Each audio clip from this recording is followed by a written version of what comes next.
Hello everybody, welcome to Front and Saferd Streets. I hope you enjoyed your walk. This is the home in Riverfront Park where the Pennsylvania Holocaust Monument stands as an icon of remembrance for the 6 million Jews who lost their lives at the hands of the Nazis during World War II. Several million other Polish civilians, prisoners of war, gay men, and persons with disabilities, to name a few, were also murdered. David Escalon, the artist whose disabilities stands before you, has created a sculpture which serves as a timeless reminder of the senseless loss of life which occurred under oppressive tyranny. The word remember is translated on the monument into 14 languages. In the words of Lillian Rappaport, the monument will serve to educate about hatred and bigotry, so people never again will commit such atrocities. Sadly, hatred and bigotry persist. Anti-Semitism, racism, sexism, classism, ableism, heterosexism, and ageism are examples of a few of the socially constructed forms of oppression that are alive and thriving today. The recent shootings at a Jewish community center in Kansas City, Missouri, where 3 people lost their lives, is painfully sad commentary that we have very far to go in terms of tolerance and acceptance for all humanity. Today we are here to offer a voice to the voiceless, the people who live under the isms in life. And they function under those isms because of stereotypes, misunderstandings, lack of true perspective of people's experiences. As we gather to remember, let us gather to be a change agent, perpetuating acceptance and tolerance for all humanity. At this time, Dr. Ira Beckerman will provide greetings as a representative from Temple Beth Shalom, where he currently serves as president. Raised in Canton, Ohio, he trained as a professional archaeologist and received his PhD in 1986. He currently works for the Commonwealth in the historic preservation field. He's married to archivist and historian Linda Rise, and they have 2 children. Please warmly welcome Dr. Beckerman. We're pleased to have you with us. Thank you. You're welcome. Well, thank you. On behalf of Temple Beth Shalom, I'd like to offer my thanks and appreciation for all of you that showed up today to participate in Harrisburg Walks Together.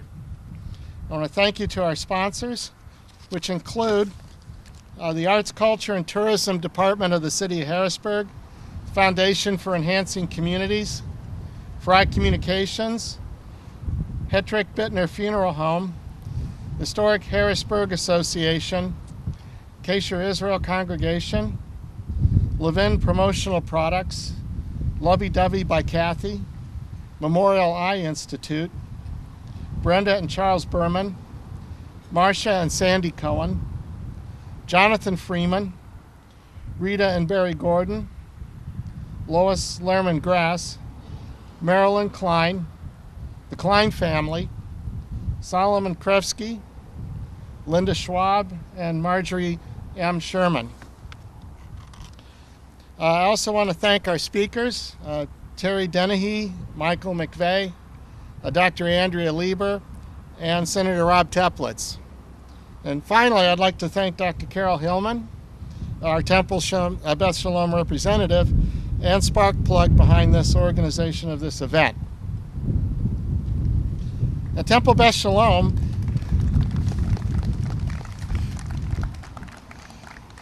Temple Beth Shalom is the Jewish Reconstructionist congregation in Mechanicsburg and part of the larger Harrisburg Jewish community. Reconstructionism emerged out of the conservative movement under the leadership of Mordecai Kaplan, and from its beginning, Reconstructionism has been identified with considering Judaism as the evolving civilization of the Jewish people, and has inspired ideas as diverse as the first bat mitzvah and that of the Jewish Community Center. Last Sunday was Holocaust Remembrance Day, which included a continual reading of names of some of the 6 million Jews who died in World War II under Nazi rule. This year, the reading was at Harrisburg congregation. Temple Beth Shalom, under the guidance of Rabbi Karl Choper, was the first congregation in the area to have a reading of names, which has now become a treasured and meaningful part of that remembrance. Perhaps this walk can also become a tradition. On the monument behind us, it states, "The Holocaust can happen again to anyone, anywhere, unless anti-Semitism, racism, and prejudice are rooted out." The memorial was established in 1994. That would be 20 years ago, pretty much 20 years ago last week by the Jewish calendar. Since then, we've had Rwanda, Darfur, Srebrenica, and many other less singularly named acts. The Anti-Defamation League reports that last year in Pennsylvania, there were 45 anti-Semitic incidents. Just in the last 2 weeks, 10 miles away in Fairview Township and 3,000 miles away in Los Angeles, the KKK and an NBA owner show us that prejudice and racism are still with us. I'd like to think of a time where I could return to this location for the demolition of this memorial, not because hatred, bigotry, and injustice had won, but because they had been vanquished and reminders were no longer needed. Until that time, this memorial is essential and it needs to be maintained. And all of you that contributed to this walk are helping to ensure it will be here to remind us of the work that remains.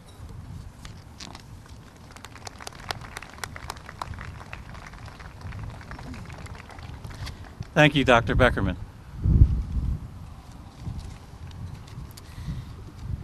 Before introducing Senator Rob Teplitz, I have a poem regarding how many people reacted to Hitler's persecution of others, and I also have an example of a courageous act of one woman to help many Jews escape the Nazi Holocaust. The poem is by Martin Niemöller. He was a prominent Protestant pastor who emerged as an outspoken public foe of Adolf Hitler and spent the last 7 years of Nazi rule in concentration camps. This is his poem. "First they came for the communists, and I did not speak out because I was not a communist. Then they came for the socialists, and I did not speak out because I was not a socialist. Then they came for the trade unionists, and I did not speak out because I was not a trade unionist. Then they came for the Jews, and I did not speak out because I was not a Jew. Then they came for the Catholics, and I did not speak out because I was not a Catholic. Then they came for me, and there was no one left to speak out for me." One person who not only spoke out, but acted on the behalf of Jews was Corrie ten Boom. Corrie ten Boom was a Dutch Christian who was arrested by the Nazis along with the rest of her family for hiding Jews in their Haarlem, Holland home during the Holocaust. Corrie was imprisoned and eventually sent to Ravensbrück concentration camp along with her beloved sister Betsy, who perished there just days before Corrie's own release on December 31st, 1944. Inspired by Betsy's example of selfless love and forgiveness amid extreme cruelty and persecution, Corrie established a post-war home for other camp survivors, trying to recover from the horrors they had escaped. God asks us to forgive others not only for their sake, but also for our own. To carry hatred in your heart is not a productive way to live. Yes, we are to forgive, but we are never to forget. With this, I now introduce Senator Rob Teplitz, who will be speaking about creating a culture of tolerance and respect in Harrisburg. Senator Teplitz was elected to the 15th Senatorial District in November 2012. The 15th District consists of portions of Dauphin and York counties, and beginning on December 1st, 2014, the district will consist of part of Dauphin County and all of Perry County. Senator Teplitz serves as the Democratic chair of the Senate Local Government Committee and is a member of the Education, Finance, Public Health and Welfare, Intergovernmental Operations Policy, and Capital Preservation Committees.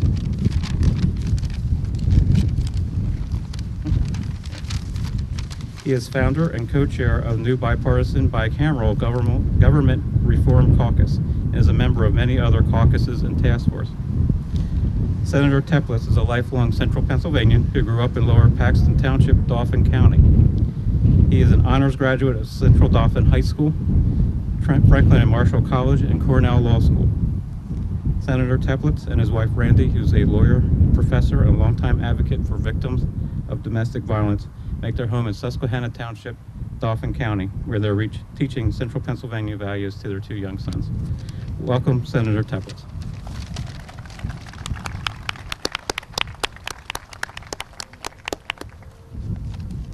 Thank you so much. Thank you. I really appreciate it.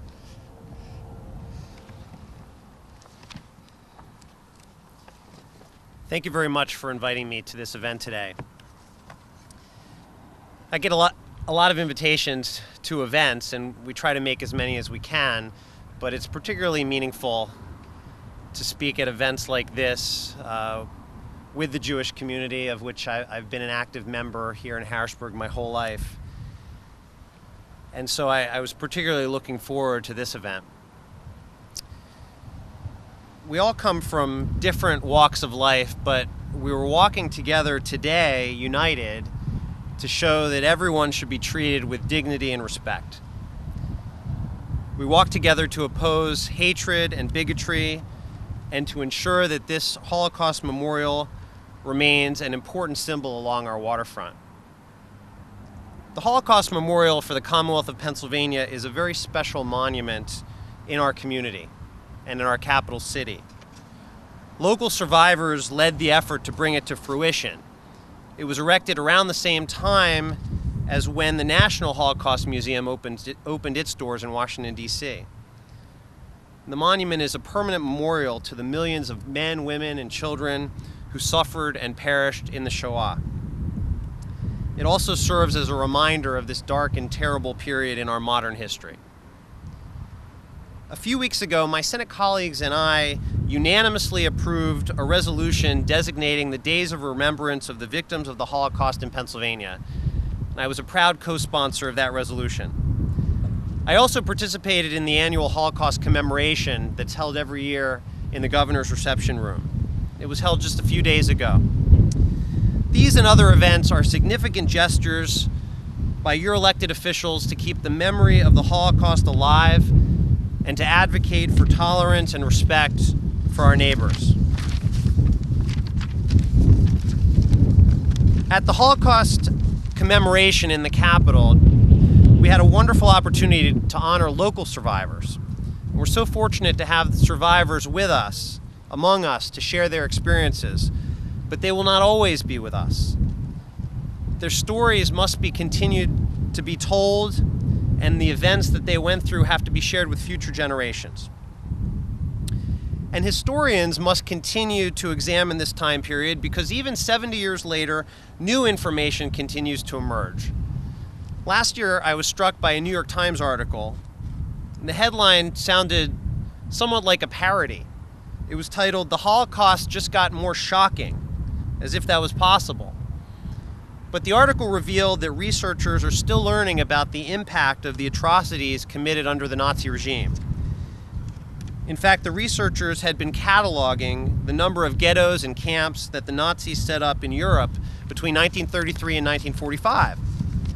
The current count is a staggering 42,000 concentration camps, forced labor camps, ghettos, and other centers where atrocities took place. So generations after these horrors, we are still learning. We often hear that we must remember the Shoah in order to ensure that it is not repeated. But sadly, it has. It has been repeated since World War II. There have been significant instances of mass murder in the name of blind hatred. And people are still persecuted all over the world because of their race, religion, ethnicity, gender, age, and sexual orientation. In eastern Ukraine recently, leaflets were distributed ordering Jews to register with pro-Russian authorities, to pay a fee, and to declare property holdings. And although it's unclear who's responsible, it's a chilling reminder of the past and it should be taken very seriously. And of course, we had a terrible incident recently in our own country. 3 people were killed at a Jewish community center and assisted living facility in Kansas City by a known racist and anti-Semite. Whether we talk about a systematic and vast plan to exterminate an entire race of people, or hateful propaganda or a targeted shooting in the Midwest of this country, the motives are the same and the results are devastating. But what gives us hope is the desire of most people to resist hatred. Even in the worst tragedies, we see hope. We know that there were those who resisted the Nazi regime and those who helped Jews escape. And in the end, the human spirit always triumphs over evil.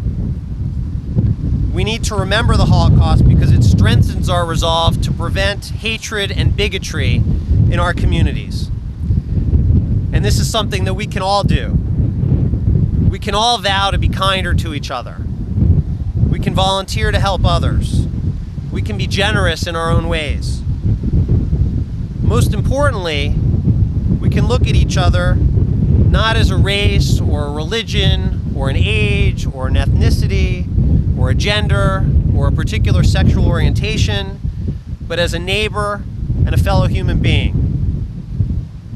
The foundations for peace in our community are tolerance, but more importantly, acceptance.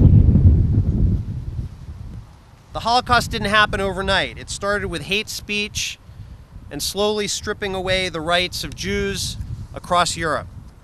And like a fire, this hatred grew and spread, destroying everything in its path.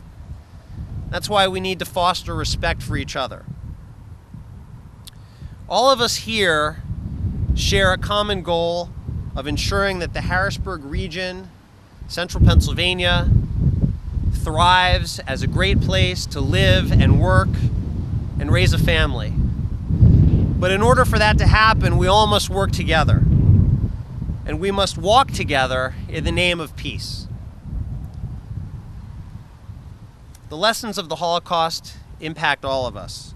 And I hope when people look at this monument and attend commemorations like this one today and others that have happened recently, that we reflect on the meaning of what it is we are commemorating.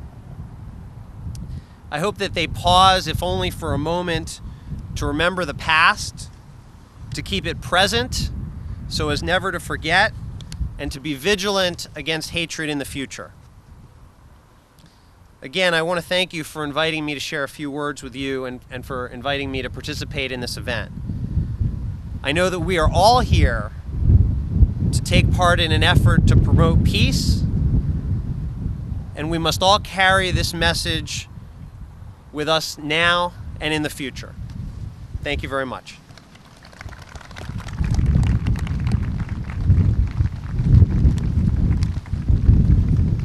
Thank you so much, Senator Teplitz, for your meaningful message on tolerance. We truly appreciate your presence here. At this time, Rabbi Chopper from the Jewish Home is going to share a letter from a liberator.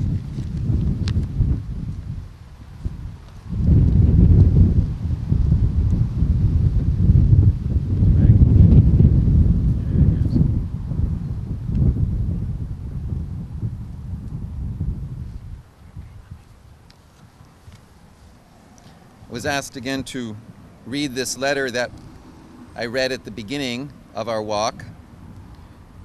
I think it is most appropriate that I read this letter here where we have an ongoing reminder of the atrocities that happened that we now call the Holocaust. This letter is from Charles Press, who is a liberator, and due to his age he could not be here at this time. But this must have been one of the first eyewitness accounts received in Harrisburg of the atrocities. And with this letter he sent to Rabbi David Silver of Kesher, Israel. Germany, July 3rd, 1945. Dear Rabbi, at present my outfit is located at the Flossenburg concentration camp, guarding Hitler's elite. This camp was at one time a living hell for many Jewish, Polish, Czech, and German political prisoners. The atrocities which I have witnessed are uncountable. At this moment I am in a guard tower which is equipped with weapons to hinder any attempted break by the criminals. At one time, though, this same tower was occupied by some of the criminals who are now inside the fence. To the left of this tower is a crematorium where daily human beings were burned. In the rear of this crematorium is a room with small vases in which the ashes of only the German dead were placed and sent to their families. The other prisoners' ashes and bones were piled in a small ravine and covered up. The rain washed all the dirt off and uncovered the hideous evidence. In another section of the field is where human bodies were stacked crosswise on top of wood, and oil was poured over and lighted. When one row would be burned, the next row would be started, and so they kept the fires burning continuously. The past few Sundays I have been visiting in a small town called Flosso, where there are about 15 Jewish displaced persons who at one time have been in this camp. We go there and have services and sing songs and tell stories. It's really wonderful to make them happy, although in their hearts there is unrest from what they have gone through. They're having a synagogue rebuilt, and as soon as it is finished, I'm going to try and have services there for all the soldiers and civilians around. It will be great to go to shul once more. I thank you again for the holiday greetings and hope that next Passover I can be home with the whole family in a civilian suit, enjoying a good Passover Seder. Sincerely, Charles Press.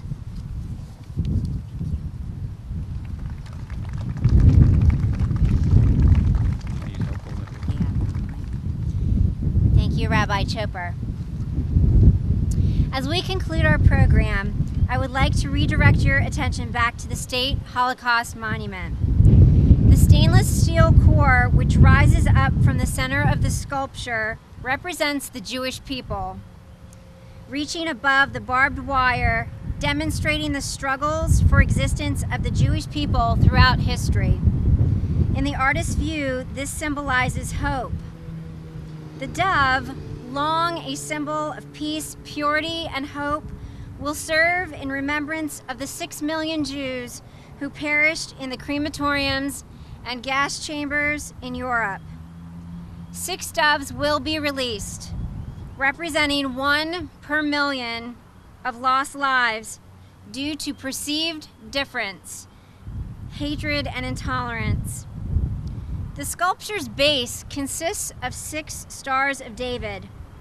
The final 6 doves will be released to convey a hope for the future, lived with greater tolerance for all humanity, for progress toward acceptance of all people and groups, and for a goal of breaking down oppressive power structures which perpetuate bigotry and intolerance.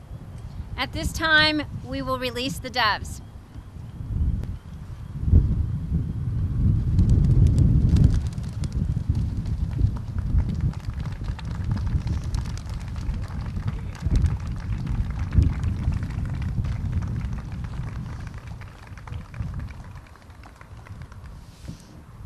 Just as the 6 stars of David firmly support the statue and the representation of the Jewish people, let us endeavor to support one another daily through acts of tolerance, kindness, forgiveness, and acceptance. Thank you so much for your support in the cause of the Pennsylvania Monument revitalization, for standing with us in the fight against bigotry and in the promotion of tolerance. This concludes our program for today. Travel safely. We're here with Carol Hillman. Ms. Hillman, can you tell us what this event means to you? Absolutely. This is an opportunity for the Harrisburg community to come together for a really good cause. The cause Harrisburg walks together is to oppose bigotry, support tolerance and respect, and to maintain the Pennsylvania Holocaust Monument. We can learn a lot of lessons, all of us, from the Holocaust. And I'm so privileged to be part of Harrisburg coming together for a good cause.